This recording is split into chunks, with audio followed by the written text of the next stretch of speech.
On the 80th anniversary of the liberation of the Auschwitz concentration camp, world leaders meet in Poland to remember more than 1 million people murdered there, mostly Jews.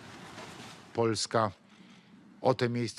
takes care of those sites in order to protect the memory, in order to keep it alive.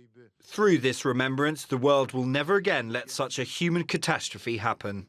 On Holocaust Memorial Day, the world's focus is on survivors. Many have already passed away, and the number that still live is dwindling.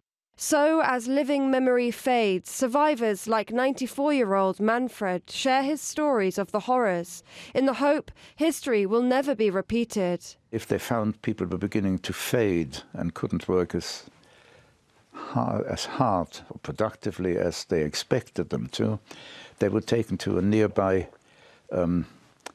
execution site where they were shot and their bodies thrown into a mass grave.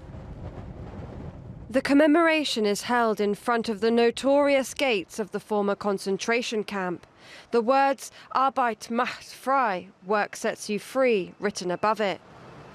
For those that passed through, it held a very different meaning. It was known by the inmates as the Gate of Death during the war, because it became realistic that once you walked through that gate, you were under a sentence of death.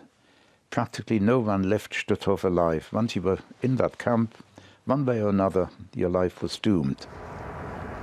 His story represents the harrowing ordeal people endured as the world unites to remember. The horror of the extermination of millions of Jewish people and the others of different faiths during those years must never be forgotten or denied.